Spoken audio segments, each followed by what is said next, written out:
జ్యోతి sir విద్యా గ్రామ వ్యాచార మండలం సార్. ఎందుకు కూర్చున్నారు ఈ దీక్షలో? ఈ రేవతేడ్ వచ్చిండు అంతా ఖతం చేస్తుంది. ఇంకా అప్పుడేమో ఉన్నప్పుడేమో నేనే అంతా చేస్తామా మీకు బాధపడకూరని సీతక్క వచ్చింది, బట్టి క్రమార్క వచ్చిండు, కోదర్ రెడ్డి సార్ వచ్చిండు, మల్రెడ్డి సార్ వచ్చిండు, మీకు న్యాయం చేస్తామన్న అధికారం ఉంటే మీరు బాధపడకూరమ్మా ఒక్కసారి మనం చూద్దామని చెప్పిండు. మాకు కూడా ధైర్యం వచ్చినాక మేము కూడా కుటుంబం అంతా ఏక్యకరంగా చేసి మేము కూడా గెలిపించినాం ఆ సార్కి. ఇప్పుడు గెలిపించి మా మీద అంతా ఇష్టం పోస్తుండు. మా భూమి పట్ల పోతుంది, ఇక్కడ రోడ్కి పోతుంది, మేము ఎక్కడ పోయి బతకాలి, ఎక్కడ పోయి తీసుకోవాలి, 40 లక్షలు ఇస్తాం, 31 లక్షలు ఇస్తాం, ఆర్డీఓ బెదిరింపుతుండు. కలెక్టర్ అక్కడ పోతే కలెక్టర్ కూడా మాకు బెదిరిస్తుండు. మేము ఎక్కడ పోయి బతకాలి సార్, మేము ఎక్కడ పోయి సావాలి, మాకు కూడా పోరోళ్ళు ఇంత పోరోళ్ళు అయిపోరు, ఒక పరువెట్లా చదువుకుంటారు వాళ్ళు కూడా, లక్షలు పెట్టి కష్టపడి పాలు విండి వ్యవసాయం చేసి మేము చదువుకుంటున్నాం సార్, చదివిస్తున్నాం వాళ్ళకు. చదివి ఒక పిల్ల పెళ్లి చేద్దామంటే కోటి రూపాయల కట్నం అయిపోయింది. ఇప్పుడు వాళ్ళకి ఏం పెట్టి మేము పెళ్లి చేయాలి? తులం బంగారం 2 లక్షలు అయిపోయింది. వాళ్ళకి ఏం పెట్టి మేము పెళ్లి చేయాలి? వాళ్ళకి తెలుస్తలే, వాళ్ళ కడుపులో బిడ్డలు పుట్టలేరా, కొడుకులు పుట్టలేదా సార్? వాళ్ళు అర్థం చేసుకుంటలేరా వీళ్ళ ఎన్ని సంవత్సరాలకి ఇంత బాధపడుతురని? ఒక అల్లుండికి లేదని కాలేలు మొక్కి ఇస్తే సార్ వాళ్ళు సాగొడుతురు, కొన్ని రోజులు వాళ్ళ అవసరం వాడుకొని సాగొడుతురు కట్నాల కింద. ఇది నిన్న మా బావ బిడ్డ చచ్చిపోయింది, ఇవాళ 2 ఏళ్లే కట్నం కోసం చంపేసిర్రు.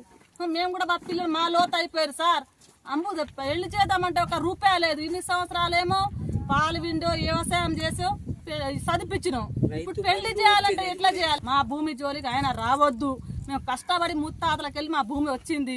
ఏ రెడ్డి అయినా అయ్యేలే, ఒక ఎమ్మెల్యే అయినా అయ్యేలే, ఆ రాజకీయ ఇంద్రమ్మ రాజ్యం సోనియమ్మ అయ్యేలే సార్, ఎవ్వరు ఇయ్యలే. ఆ రాజ్యానికి పేరు ఇసం పోయడానికి రేవంత్ రెడ్డి సార్ చేస్తుండు వాళ్ళ పేరు. కానీ ఏమి ఇచ్చిండు సార్? ఏమి ఇస్తలేడు, మాకు సావడానికి చేస్తుండు. మాకైతే ఈ భూమి అస్సలు తీసుకోవద్దు సార్, మేము అయితే ఇక్కడనే ఉంటాం. ఎంత ఆర్డీఓ రాని, కలెక్టర్ రాని, రాజకీయ నాయకులు రాని, ఒక్కోలైనా కూర్చున్నాం 10 మందికి జమ చేస్తాం, ఫోన్ చేసుకొని జమ చేస్తాం, ఇక్కడనే ఉంటాం. జాబులు ఏం చేస్తలేం, ఏం డ్యూటీలు ఏం చేస్తలేం. ఒక్క మనిషి కూడా 10 మంది గూడ్పు చేసి కారం పెట్టైనా రాళ్లతోటైనా వాళ్ళ కార్లు పగలగొట్టైనా కూరలాడతాం సార్. ఎత్తైనా సిద్ధానికి ఉన్నామని గట్టిగా కూర్చుతున్నాం సార్ ఇప్పుడైతే మేము. కానీ ఇప్పుడైతే లొంగం, ఎన్ని రోజులు లొంగిర్రో చేసినామో కానీ ఇప్పుడైతే లొంగం సార్. పిల్లలకి ఎట్లా చేయాలి? మేము మా కడుపులో 2 కొడుకులు పుట్టిరు సార్, వాళ్ళు ఎక్కడ పోయి బతారు సార్? వాళ్ళు ఎక్కడ పోయి? వాళ్ళకు ఫామ్ హౌజులు ఉన్నాయి, అంతున్నాయి, వాళ్ళకి లేదా సార్? మేము కూడా కష్టం పెట్టి కడుపులు అన్నం పెడుతున్నాం, ఇష్టం పెడతలేం కదా. మాకు కూడా ఏం ఫ్యాక్టరీలు లేవు కదా, ఏం కాలేజీలు లేవు కదా. 2 ఎకరాలు 3 ఎకరాలు ఉన్నాయి, దాని మీద కష్టపడి 2 మైళ్ళు గడ్డులు వేసుకున్నాం, 2 3 వర్షాన్ని వేసుకున్నాం, జొన్న చేను వేసుకుంటున్నాం. మేమైతే ఒక్కడే తింటలేం కదా సార్. 100 మంది బతుర్రు రోజు. మాకు ఈ తండలు 20 ఏళ్ళే 20-30 ఇళ్ళే ఉన్నాయి సార్. రోజు 10 డబ్బాలు పాలు పోతాయి మా తండకెళ్ళి. మా మండలం కురిమిత మండలం అంతా చూస్తే తను ఎన్ని డబ్బాలు పోతాయి సార్? 3-4 ఆటోలు పట్టం పోతుంది, పచ్చకూరలు పోతాయి సార్ ఇక్కడికి వెళ్ళి. కానీ మాకు ఇష్టం గుట్ట లేదు, మాకు ఏం లేదు సార్. మంచి పొలానికి ఇష్టం పెడతా అంటుండు అంటే ఇంత న్యాయమా, ధర్మమా సార్? ఏముందని ఉంది ఇలా 18 రోజులే సార్. మాకెందుకు ఈ బాధ? ఎప్పుడు లేని ఏ రాష్ట్రంలో లేదా తెలంగాణ లేని బాధ మాకు పెడుతుండు ఎందుకు మరి? ఈ సీతక్క వచ్చిన గర్జి మా ఎస్టీ వాళ్ళే మాకు గెలిపించురు, లంబడి వాళ్ళే మాకు గెలిపించరు. ఒక్కసారి ఆ రోజు వచ్చింది, ఇక్కడికెళ్ళే వచ్చిందామా? ఇప్పుడు కానొస్తలేదా, అర్థమైతలేదా? మీడియాలో వచ్చి అందరు న్యూస్లో వేసినాం సార్.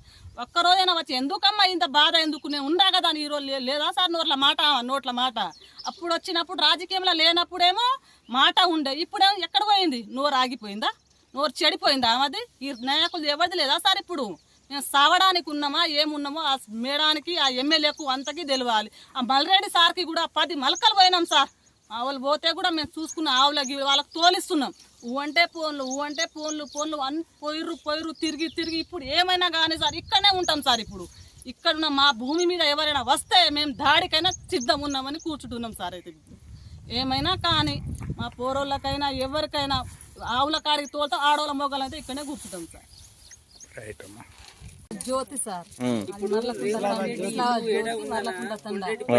విద్యా గ్రామ వ్యాచార మండలం సార్. ఎందుకు కూర్చున్నారు ఈ దీక్షలో? ఈ రేవతేడ్ వచ్చిండు అంతా ఖతం చేస్తుంది. ఇంకా అప్పుడేమో ఉన్నప్పుడేమో నేనే అంతా చేస్తామా మీకు బాధపడకూరని సీతక్క వచ్చింది, బట్టి క్రమార్క వచ్చిండు, కోదర్ రెడ్డి సార్ వచ్చిండు, మల్రెడ్డి సార్ వచ్చిండు, మీకు న్యాయం చేస్తామన్న అధికారం ఉంటే మీరు బాధపడకూరమ్మా ఒక్కసారి మనం చూద్దామని చెప్పిండు. మాకు కూడా ధైర్యం వచ్చినాక మేము కూడా కుటుంబం అంతా ఏక్యకరంగా చేసి మేము కూడా గెలిపించినాం ఆ సార్కి.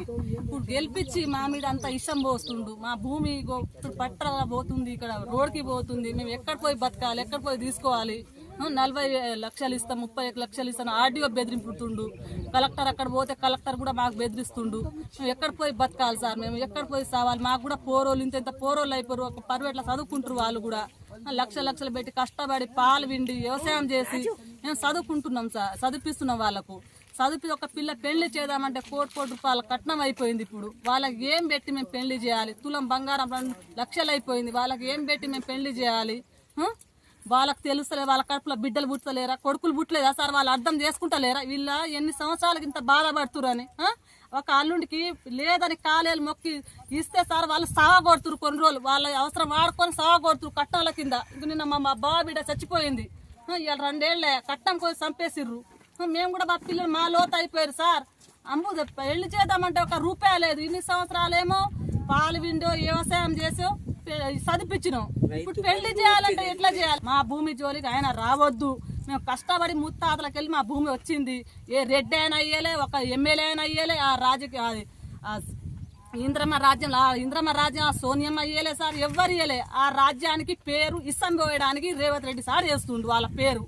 కానీ ఏమి ఇచ్చిండు సార్? ఏమి ఇస్తలేడు. మాకు సావడానికి చేస్తుండు.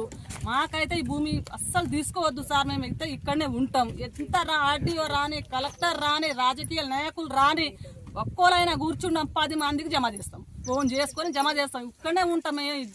జాబులు ఏం చేస్తలేం, ఏం డ్యూటీలు ఏం చేస్తలేం. ఒక్క మనిషి కూడా 10 మంది గూడ్పు చేసి కారం పెట్టైనా రాళ్లతోటైనా వాళ్ళ కార్లు పగలగొట్టైనా కూరలాడతాం సార్. ఎత్తైనా సిద్ధానికి ఉన్నామని గట్టిగా కూర్చుతున్నాం సార్ ఇప్పుడైతే మేము. కానీ ఇప్పుడైతే లొంగం, ఎన్ని రోజులు లొంగిర్రో చేసినామో కానీ ఇప్పుడైతే లొంగం సార్. పిల్లలకి ఎట్లా చేయాలి మేము? మా కడుపులో 2 కొడుకులు పుట్టిరు సార్. వాళ్ళు ఎక్కడ పోయి బతారు సార్? వాళ్ళు ఎక్కడ పోయి? వాళ్ళకు ఫామ్ హౌజులు ఉన్నాయి, అంతున్నాయి. వాళ్ళకి లేదా సార్? మేము కూడా కష్టం పెట్టి కడుపులు అన్నం పెడుతున్నాం, ఇష్టం పెడతలేము కదా. మాకు కూడా ఏం ఫ్యాక్టరీలు లేవు కదా, ఏం కాలేజీలు లేవు కదా. 2 ఎకరాలు 3 ఎకరాలు ఉన్నాయి. దాని మీద కష్టపడి 2 మళ్ళు గడ్డులు వేసుకున్నాం, 2 మూడు వరిసేను వేసుకున్నాం, జొన్న సేను వేసుకుంటున్నాం. మేమైతే ఒక్కడే తింటలేము కదా సార్. 100 మంది బతుర్రు. రోజు మాకు ఈ తండలు 20-30 ఇళ్ళే ఉన్నాయి సార్. రోజు 10 డబ్బాలు పాలు పోతాయి మా తండకెళ్ళి. మా మండలం కురిమిత మండలం అంతా చూస్తే తను ఎన్ని డబ్బాలు పోతాయి సార్? 3-4 ఆటోలు పట్టం పోతుంది, పచ్చకూరలు పోతాయి సార్ ఇక్కడికి వెళ్ళి. కానీ మాకు ఇష్టం గుట్ట లేదు, మాకు ఏం లేదు సార్. మంచి పొలానికి ఇష్టం పెడతా అంటుండు. అంటే ఇంత న్యాయమా, ధర్మమా సార్? ఏముందని ఉంది ఇలా 18 రోజులే సార్. మాకెందుకు ఈ బాధ?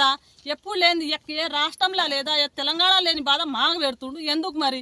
ఈ సీతక్క వచ్చిన గర్జి మా ఎస్టీ వాళ్ళే మాకు గెలిపించరు, లంబడి వాళ్ళే మాకు గెలిపించరు. ఒక్కసారి ఆ రోజు వచ్చింది, ఇక్కడికెళ్ళే వచ్చిందామా? ఇప్పుడు కానొస్తలేదా? అర్థమైతలేదా? మీడియాలో వచ్చి అందరు న్యూస్లో వేసినాం సార్. ఒక్కరోజైనా వచ్చి ఎందుకమ్మా ఇంత బాధ ఎందుకు? నేను ఉండా కదా అని ఈరోజు లేదా సార్ నోట్ల మాట? అప్పుడు వచ్చినప్పుడు రాజకీయంలో లేనప్పుడేమో మాట ఉండే, ఇప్పుడేమో ఎక్కడ పోయింది? నోరు ఆగిపోయిందా? నోరు చెడిపోయిందా? అది ఈ నాయకులు ఎవరిది లేదా సార్? ఇప్పుడు మేము సావడానికి ఉన్నామా ఏమున్నామో ఆ మేడానికి, ఆ ఎమ్మెల్యేకు అంతకీ తెలియాలి. ఆ మల్రెడ్డి సార్కి కూడా 10 మలకలు పోయినాం సార్. ఆవులు పోతే కూడా మేము చూసుకున్న ఆవులకి వాళ్ళకి తోలిస్తున్నాం. ఊ అంటే ఫోన్లు అన్ని పోయిర్రు తిరిగి ఇప్పుడు ఏమైనా కానీ సార్ ఇక్కడనే ఉంటాం సార్. ఇప్పుడు ఇక్కడున్న మా భూమి మీద ఎవరైనా వస్తే మేము దాడికైనా సిద్ధం ఉన్నామని కూర్చుంటున్నాం సార్. అయితే ఏమైనా కానీ మా పోరోళ్ళకైనా ఎవరికైనా ఆవుల కాడికి తోలుతా, ఆడవాళ్ళ మొగలు అయితే ఇక్కడనే కూర్చుంటాం సార్. రైట్ అమ్మా.